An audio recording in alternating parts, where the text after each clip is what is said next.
Matrioshka.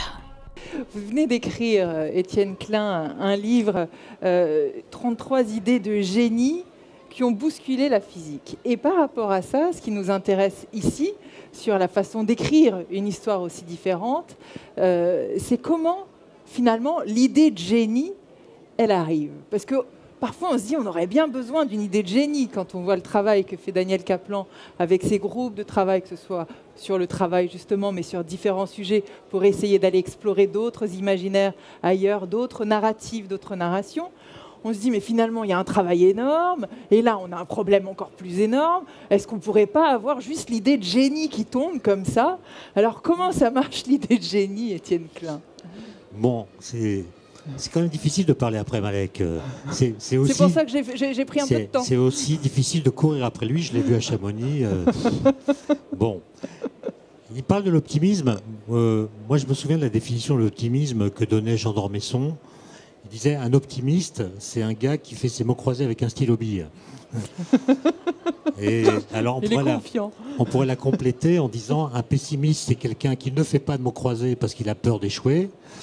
Et quelqu'un comme Malek, c'est quelqu'un qui dit, bon, on y va, mais on y va avec un crayon noir et une gomme. C'est ça? J'ai résumé?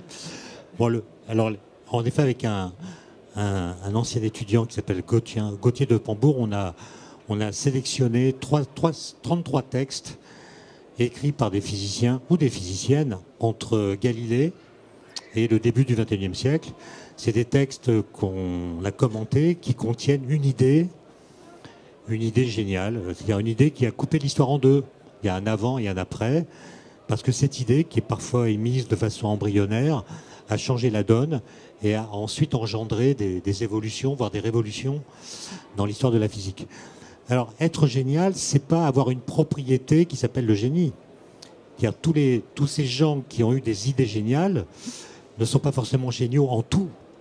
Moi, ce que j'appelle le génie, c'est la rencontre historique entre une intelligence particulière et un type de problème qui se pose à une époque. Ce qui veut dire qu'un type qui a été génial en 1905, je pense à Einstein, s'il était là aujourd'hui, n'aurait peut-être pas d'idée géniale parce que le contexte n'aurait pas été celui qui convenait le mieux au percées que son intelligence particulière lui permettait de faire. Donc le contexte compte. Donc moi, je ne suis pas sûr qu'on manque d'idées géniales. En physique, en tout cas, il y a beaucoup d'idées géniales. La question est de savoir lesquelles sont justes. Or les idées qu'on a vont au-delà des capacités que nous avons de les tester expérimentalement. Et donc, on est plutôt dans une situation où il y a énormément d'idées, mais il n'y a pas trop de moyens expérimentaux de les sélectionner et de voir lesquelles correspondent à des idées que la nature aurait eues également, si j'ose dire. Pourquoi? Je ne comprends pas. Parce qu'en fait, on a des idées sur ce qui s'est passé avant le mur de Planck, on a des idées sur ce qui se passe à très haute énergie, grâce à des théories qui sont à l'ébauche, mais on n'a pas les moyens de réaliser des collisions de particules avec des énergies aussi élevées. Donc on n'a pas de résultats expérimentaux qui permettraient de vérifier si ce que permettent de prédire ces idées est effectivement réalisé dans la nature. Donc on est plutôt en train de faire des conjectures sans pouvoir vérifier qu'elles correspondent à des théories expérimentalement vérifiables. Daniel Kaplan, par rapport à ce qu'explique là Étienne Klein, ça vous fait réagir?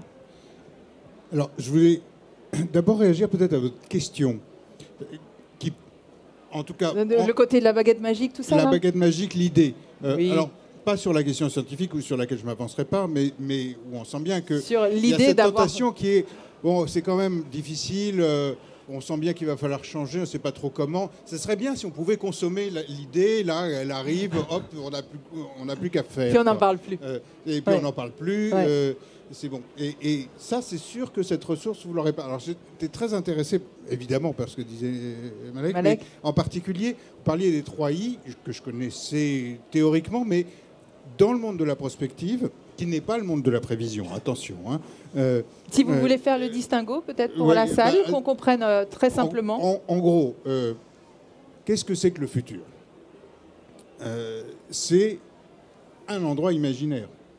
Le futur, ça n'existe pas. Hein. Le futur, c'est un endroit imaginaire dans lequel on se rend pour essayer d'en ramener des ressources grâce à un travail d'imagination pour aujourd'hui, pour faire des choses aujourd'hui.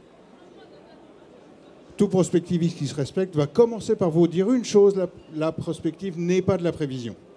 En France, en tout cas, il va faire attention à ça. La prospective, c'est un voyage de préférence collectif dans cet endroit imaginaire pour notamment se poser des questions du possible, du souhaitable, des alternatives, pour débattre sur ces questions-là, donc débattre de perspectives, et en ramener un certain nombre de ressources pour le présent, qui ne nécessitent pas forcément qu'on soit tombé d'accord, d'ailleurs, sur ce futur-là, qui nécessitent qu'on soit tombé d'accord sur le fait que c'était un endroit où on pouvait coexister, y compris avec nos différences, ce qui est quand même un point important. Et moi, j'insiste vraiment beaucoup sur cette idée que ce dont on a besoin aujourd'hui, c'est pas de l'idée géniale, c'est pas du récit qui va nous emmener, c'est de la capacité à faire, à les uns, les unes, les autres, à recommencer à nous projeter et à aller dans ces endroits imaginaires, de préférence à s'y retrouver à beaucoup, à s'engueuler dedans.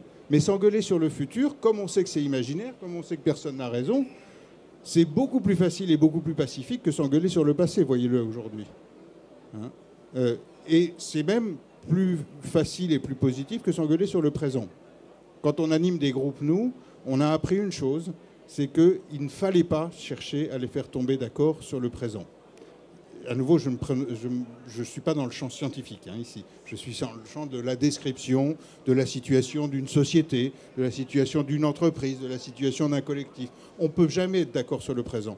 Mais on peut être d'accord pour ne pas être d'accord sur le futur et y passer un excellent moment à partir duquel on va trouver des ressources pour l'action. Mais Daniel si déjà Kaplan, chacun on s'engage sur l'action, grâce à ça, on peut faire. Alors oui, je termine juste sur un petit le parallèle que j'avais commencé à faire avec les 3 I. Oui. En prospective, il y a un groupe qui s'appelle l'Institut des temps post-normaux, qui fait l'hypothèse que l'idée d'une normalité, c'est-à-dire un temps, il y a des crises, mais un jour ou l'autre, on va revenir à un temps normal, que c'est fini. Et ils ont 4 C, j'ai oublié le 4e, mais qui sont assez proches. C'est chaos, complexité, contradiction. Ils disent, et puis le 4e C, inventez votre C à vous. Vous avez des idées ? Voilà, ce sont les caractéristiques de la période d'aujourd'hui qu'il faut prendre en compte. Et j'ai retrouvé quelque chose d'assez proche. Alors justement, ça me fait rebondir sur l'idée de se projeter. On a bien entendu au travers du témoignage tout à l'heure de la jeune femme de Youth for Climate, la façon dont elle décrivait le devenir était dans cette impossibilité totale d'arriver à se projeter. Et c'est peut-être ça qui caractérise aussi la génération aujourd'hui, c'est-à-dire cette incapacité d'accepter de recréer des imaginaires en ayant l'imaginaire que c'est pas réaliste. C'est du déni, c'est le mot qu'elle a employé. Elle imagine un mouvement. Au quotidien, elle imagine un mouvement, elle imagine des formes d'action. Elle fait ces formes d'action. J'ai entendu d'autres intervenantes de Youth for Climate raconter comment elles y pensaient, comment elles réfléchissaient, comment elles analysaient le type d'action de désobéissance civile, c'est-à-dire des actions sur lesquelles de temps en temps elles prennent des risques judiciaires. Et c'est extraordinairement intéressant. Et il y a un travail de projection de ce type-là. Comment je vais faire bouger ma société, les esprits, le monde politique, etc. Déjà, c'est pas mal. Et donc, déjà, c'est pas quelqu'un qui se projette pas. C'est quelqu'un qui ne se projette pas sur un récit général du futur, oui, mais c'est quelqu'un qui se projette dans l'action quand même. Donc, faisons attention quand même à cette idée-là. Ce qu'elle n'accepte pas, c'est qu'on lui dise « Non, mais en fait, tu vois, ça va arriver, on va trouver un progrès technique, on va stocker le carbone, et puis ça va bien se passer, on va rien avoir à changer. » Elle ne l'accepte pas, et je pense qu'elle a profondément raison de ne pas l'accepter.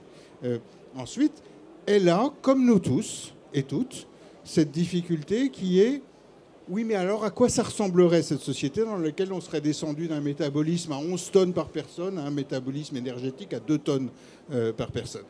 C'est divisé par 5, c'est profondément différent, c'est qualitativement différent. Et ce qu'on sait se raconter cette histoire, moi pas plus qu'un autre.